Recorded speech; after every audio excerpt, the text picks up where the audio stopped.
Friday, October 31st, 2025. Today on The Bold and the Beautiful, Will and Electra remained strong despite the Luna of it all, and Deke prepared to introduce Remy to his work family.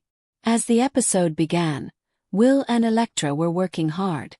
In other words, making out. She was psyched that they were having a gathering to celebrate Deke's new position, at which she'd get to meet his beau. At the same time, Hope and Deacon were expressing their delight at the prospect of an intro to the mystery man. "Why is he a mystery?" Ed asked. Deke didn't want to parade him around, he replied playfully, to let him be judged by everyone. Not until today anyway. Shortly, Will and Electra were joined by Katie, Ivy and Daphne, whose presence was foreshadowed as always by a whiff of perfume. Electra was the kind of happy that someone only ever is before something terrible happens. She felt really connected to Deke, she said, so she was sure that his boo was going to be lovely too. In the main office, Deacon bowed out to go to work. Before he could escape, Deke and Hope took another shot at talking him out of staying with Sheila. "That may or may not happen," Deacon said. "In the meantime, gimme a little peace." In the showroom, Ivy noted to Electra that she and Will seemed more in love than ever but asked, "Is all this stuff with Luna too much to handle?" In Ivy's estimation, Will was a swell guy but had let Electra down. It would be different if Luna wasn't pregnant, but she isn't going away. No matter, Electra wouldn't be swayed. "Will is here for me," she said, "just like he was when Remy was terrorizing me. When Remy visited Luna in prison. Why would he?" She gloated about Electra's reaction to the news that she was pregnant by Will. Remy, on the other hand, felt bad for Electra, especially after what he did to her in the past. But he was riding high over Deacon Sharp's amazing son. So high that he was going to meet Deke's work fam that very day. Even Luna was like, "WH, over that. They all hate you," she reminded Remy. "And when Loco Luna tells you that an idea is crazy, that's really saying something." "I realize it's going to be tough," Remy said, adding that he wasn't scared because the Forresters are too classy to dish out a beatdown. Remy went on to explain that he'd made the fake nudes of Electra to keep her dependent on him. His plan now was to explain to his victim what a dark time that had been for him and hope that she'll forgive him. Did Deke know about the pics? Well, buddy, he was about to. Proving to be as delulu as Luna, Remy imagined a future in which maybe he, too, could make a mark in fashion. He'd come back later to fill in Luna. Even though he promised Deke that he wouldn't have anything more to do with her. These kids are bananas.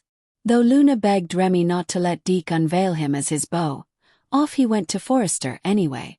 As the stage was set for disaster. "I'm sure we're all gonna really like this guy," Electra said. Luna was in the visitor's room at prison talking to herself. When Remy arrived at Forrester, he and Deke first spoke alone. Remy seemed excited as hell for this moment, and even imagined working with his beau on HFTF someday. Deke said he couldn't wait for Remy to meet one person in particular. Electra. How on earth did Remy not think to brace Deke for the reaction he was about to get? When Remy walked into the showroom, Electra was aghast. He gasped. And Will looked ready to punch out his girlfriend's tormentor all over again. Friday, October 31st, 2025. Today on The Bold and the Beautiful, the Halloween air in Los Angeles felt thick with tension, unspoken truths, and fateful coincidences that promised to explode before the night was over. Will Spencer and Electra sat in the Forrester workroom, all smiles and whispered promises as they kissed between stacks of sketches and bolts of fabric, completely oblivious to the storm heading their way. Electra was glowing, confident, and hopeful, telling Will that the party to celebrate Deke's promotion would be the perfect chance to meet his mysterious new boyfriend, certain that everything in her world was finally falling into place. Across town, Hope and Deacon were sharing coffee and cautious optimism, teasing Deke about his secretive new romance, while Deke defended his right to privacy, joking that maybe he wanted people to like his man before judging him. Hope pressed, but Deacon's mind was already tangled between concern for his son, his lingering guilt about Sheila, and the nagging sense that something was off in the universe. When Deacon left, Hope and Deke exchanged a glance, both silently dreading what the day might bring. At Forrester Creations, The buzz of celebration was in the air as Katie, Ivy, and Daphne drifted in, perfume and laughter trailing behind them. Ivy, ever the observer, couldn't resist poking at Electra's joy, reminding her that love with Will had already survived too many trials, especially the lingering shadow of Luna. Will's great, Ivy admitted, but Luna isn't disappearing. Electra insisted that love conquers all, that Will was her anchor just like he had been when Remy had tormented her. She believed, perhaps too much, in the happy ending she thought she'd earned. Meanwhile, in the dim light of the prison visiting room, Luna sat across from Remy, her eyes sharp with disbelief as he told her his plans. He was giddy, borderline manic, bragging about Deke's pride and his upcoming introduction to the Forrester family. Luna could hardly believe his nerve. "They all hate you," she said flatly, but Remy only grinned, convinced he could charm anyone. He admitted to Luna that he had once fabricated Electra's nude photos to keep her under his thumb, but now he swore he had changed, that he was ready to own his mistakes and start fresh. Luna, shaking her head, tried to warn him not to let Deke parade him in front of people who would never forgive what he'd done, but Remy was deaf to reason. He was riding the high of redemption, imagining himself as part of the fashion elite, even daring to dream about working on hope for the future alongside Deke. His delusions painted him as a misunderstood artist instead of a manipulative criminal. Luna begged him again to stop, but his guards called time.